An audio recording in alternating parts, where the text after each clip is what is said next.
Hey, it's me, GV, and welcome to another Judgement Providence Trial guide for Risk of Rain Returns. This is going to be the Huntress, who in my opinion is the easiest person to complete this trial with. I take the hit list here. I really like the hit list. It just adds permanent damage throughout the entire run. As usual, this is going to be very difficult, so you want to practice the survivor as best as you can, and then just try to survive for each one of these maps. But we'll show you what I take and any other hints or tips I can offer as well as we go through the video.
So next up here, we are going to take the alien head for reduced cooldowns.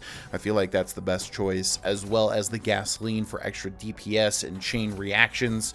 We're going to take the boxing glove to keep enemies away, and we're going to take the guardian heart because the guardian heart is one of the best items for this Judgement Providence trial for each and every character, usually.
Next up here, we're going to grab the backup magazine so that we can throw out 2 glaives and have a little bit more AoE. We're going to grab the lens maker's glasses for crits. As usual, this unstable watch. And then I like to go for the golden gun. Again, some people prefer the other 2 items. But again, I always prefer the sure thing personally, and the golden gun just adds damage. The other items might be better. I'm honestly not sure.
Then here we are going to take the attack speed, the soldier's syringe, as well as more Lensmaker's glasses for crit. We're going to grab the ukulele for DPS, and I like to grab Ifrit's horn as usual, just for more DPS. I always go attack speed, attack, crit, and on-hit effects if it's a, you know, survivor with a decent normal attack like the Huntress.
Next up, we have got another soldier's syringe. I'm going to grab a heal here as well. I'm also going to go for the missiles. You can probably grab whatever you want for that one. Then here, I'm going to grab predatory instincts to increase my attack speed when I deal crits, and then ukulele as well for even more damage.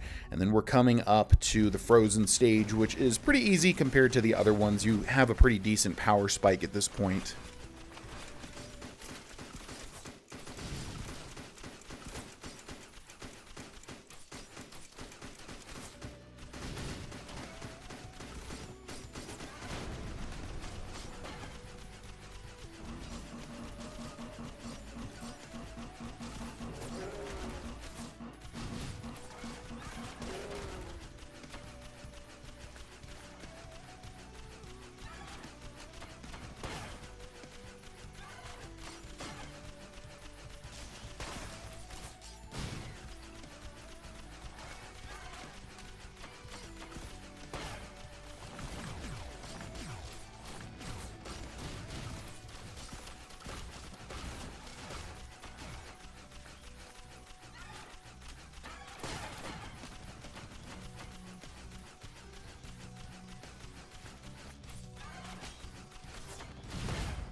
So here I'm going to grab the permafrost. I do believe you can probably grab the armor as well if you're more comfortable with that. We're going to grab the spike strip, which is like the worst item in the entire run because there's just nothing else to choose there. Maybe the other thing is better, the thing that deals damage when you take damage, but yeah, the soldier's syringe and then the guardian's heart as well. And then we're moving on to the underwater stage, which is pretty easy because you get the Wandering Vagrant boss, which is like one of the first bosses.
Next up, we are going to grab the crowbar because the jar of wisps is probably not going to help as much as the crowbar. More predatory instincts. We're going to grab the sticky bomb, and then finally, we're going to grab the stun grenade or the concussion grenade for a chance at stunning our enemies so that we can constantly stay on the move and apply these deeps to all the enemies. I like to deal some damage to the cremator as soon as he spawns, and then I use the watch to whittle him down so I don't have to worry about the boss in this particular stage.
Now we are going to grab the Brilliant Behemoth so that all of our attacks explode, which I'm not even sure what that really does. I'm assuming it deals AoE damage or just deals more damage. And then here I'm wondering between the armor or the alien head. I end up taking the alien head for reduced cooldowns. Here I'm wondering between the missile launcher and the ukulele, but I decide to keep stacking up ukuleles. And then I'm also going to grab the Tough Times because I figure it's better to separate your items than just keep stacking Guardian's Hearts. Although I could be wrong. You could definitely switch to the Guardian Heart if you feel like that's better. And now this one is always tricky. This stage is very scary because the Toxic Beast has a lot of HP. And even if you use the Unstable Watch, I kind of used it in a bad way here. But even if you use the Unstable Watch, you usually can't kill the Toxic Beast before it runs out. So I try to deal as much damage to it as I can because then things kind of get hairy. And then I wait for the Unstable Watch to come back to finish off everything that is on the bottom of the stage.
And now we've got the second to last stage, so you definitely want to grab a heal if you have 2 left at least. We're going to grab a Hopu Feather for a double jump. We're going to grab more attack speed. We're going to get here the Mortar Tube, since I already have the Boxing Gloves. And then the Harvester's Scythe, which is huge, gives you actual healing in this trial, which, you know, the trial doesn't usually let you heal that much. And now, as usual, the strategy is to stick to the top left and get rid of this top left robot as well as the middle robot, because you don't want to go to the right of the stage to activate that third robot, because if you're dodging like 3 salvos of missiles, it's going to get really, really, really hairy. So I tend to stick to the left side of the stage, and when the Imp Overlord spawns, I'm going to use the Watch to DPS him down.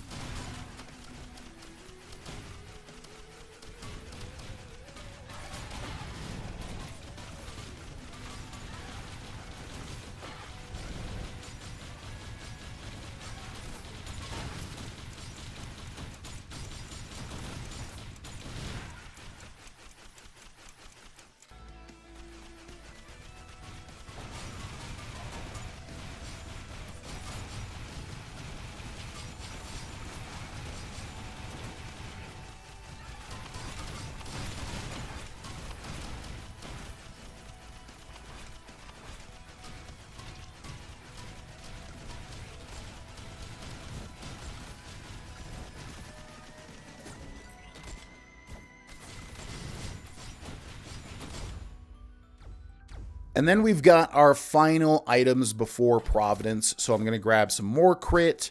I don't even know what this gun does. I just figure it adds... I'm going to have to look up what this gun does after this. The Hermit's Scarf for chance to evade damage, and another Harvester's Scythe so that we can continue to heal on hit. And even though I'm not losing any HP here, I'm going to make sure that I grab the heals just in case I can, you know, live with 1 HP or whatever. And then, as usual, we've got 4 rounds of survivors, which are very easy to kill, and then the actual Providence fight itself, which hopefully at this point you are practiced against and know what's coming, you know, all the stages of it.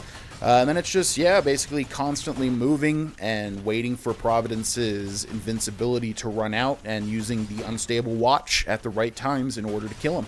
So hopefully this guide helped. Thanks so much for watching. Please support the video, the channel, the series, and check out the Patreon if you'd like your name to be in the credits, as well as access to all 7 of my YouTube channels. Thanks so much for watching, and we'll see you in the next one. Bye-bye.